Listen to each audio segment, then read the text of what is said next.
میرے نبی پاک صلی اللہ تعالی علیہ وآلہ وسلم نے ارشاد فرمایا کہ اللہ کے ہر نبی کو ستایا گیا۔ فرمایا میں اللہ کا آخری نبی ہوں، محبوب ہوں، مجھے سب سے زیادہ ستایا گیا۔ اپنے ذہن میں ایک بات بٹھائیں کہ زندگی میں تکلیف آئے گی، اپنے ذہن کے اندر اس بات کو جگہ دیں کہ آزمائشیں ہر لمحہ ہیں، ہر گھڑی ہیں، ہر موقع پہ ذہن بنا لیں۔ ہمارا ذہن یہ بن گیا ہے کہ کسی نہ کسی طریقے سے سکھ تلاش کر لیں۔ میں یہ چاہتا ہوں کہ میری مرضی کے مطابق سارے کام ہوں، پھر جو کام میں مرضی کے خلاف ہو جاتا ہے مجھے وہ تکلیف دیتا ہے۔ حالانکہ اگر بندہ سیکھ جائے کہ مرضی میری نہیں چلے گی، مرضی رب رسول کی چلے گی، جب وہ سیکھ جائے نا تو بعض تکلیفیں بھی اسے مزہ دیتی، بعض آزمائشیں بھی اسے مزہ دیتی۔ بعض اوقات اگر کہیں کوئی چیز کڑوی بھی آ جائے نا تو بھی فائدہ دے جاتی ہے۔ قرآن مجید میں متعدد مقامات پر آزمائش کا ذکر ہے، متعدد مقامات پہ اللہ کے امتحان کا ذکر ہے، متعدد مقامات پہ کہا گیا کہ تمہیں آزمایا جائے گا۔ لیکن ہمارا یہ طریقہ ہے کہ نعمتیں آتی رہیں تو ہم راضی رہتے ہیں، اور کسی جگہ اگر کمزوری آئے، کسی جگہ امتحان دینا پڑ جائے، کسی جگہ کوئی کڑوی چیز آ جائے۔ محمود غزنوی بیٹھے ہوئے تھے، پھل کھا رہے تھے، تو ایک مالٹا محمود غزنوی کے قریب آیا تو اس کو توڑا، مالٹے کے ٹکڑے ہوتے ہیں، اس کی کاشیں بن جاتی ہیں۔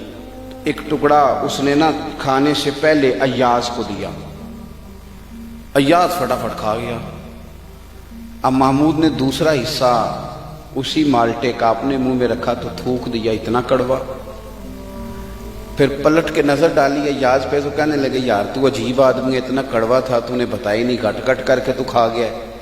تو اس نے جو بات کی نا جواب میں، وہ سمجھانے لائق ہے، وہ سمجھنے لائق ہے، وہ غور کرنے کی بات ہے کہ اس طرح بھی ہوتا ہے۔ تو ایاز کہنے لگے بادشاہ سلامت، تیرے ہاتھوں سے نا ہمیشہ ہی میٹھے ملے، اب ایک کڑوا آیا تھا میں تھوک دیتا تو کوئی آئینے وفاداری تو نہیں ہے نا، میں نے اس کا ذائقہ نہیں دیکھا، میں نے تو وہ ہاتھ دیکھے۔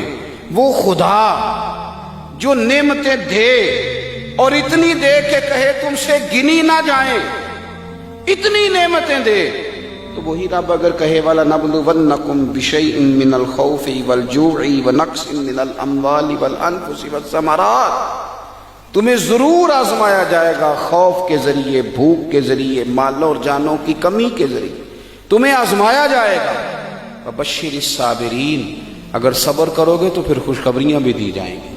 تو اگر اللہ آزمائے میرے بھائی، اگر رب آزمائے تو جس طرح اس کی نعمتیں آگے بڑھ کے جھولی میں ڈالتے ہو نا، اسی طرح یہ بھی کہنا چاہیے کہ دکھ قبول محمد بخشا، راضی رہن پیارے۔ امام علی مقام نے میدان کربلا میں ہمیں بتایا ہے کہ مجھے رب نے اعزاز یہ دیا تھا کہ رسول پاک کا نواسہ بنایا۔ لوگوں میری شان یہ ہے کہ میں مولا علی کا لخت جگر ہوں، میرا مقام یہ ہے کہ میں نے سیدہ طیبہ طاہرہ حضرت فاطمہ الزہرا کا دودھ پیا ہے، میرا مرتبہ یہ ہے کہ میں جنتی جوانوں کا سردار ہوں۔ یہ خدا نے نعمتیں فرمائی ہیں۔ اور پھر خدا نے کہا حسین آنا میدان کربلا میں آ کے امتحان بھی دے۔ تو امام علی مقام کی زندگی ہمیں سبق دیتی ہے کہ اگر ساری نعمتیں، ساری عزتیں، ساری سعادتیں تیرا مقدر ہیں تو امتحان دینا پڑ جائے تو پھر بھی تجھے خوشی خوشی امتحان دینا ہے۔ اور کس طرح دینا ہے کہ علی اصغر سے لے کر علی اکبر تک، اور جناب قاسم بن حسن سے لے کر حضرت عباس تک، اگر سارا گلشن بھی امتحان میں پیش کرنا پڑے تو پیش کر دینا ہے، اور پیغام یہی دینا ہے کہ دکھ قبول محمد بخشا، بس راضی رہن پیارے۔ وہ راضی رہے، بات ختم ہو گئی۔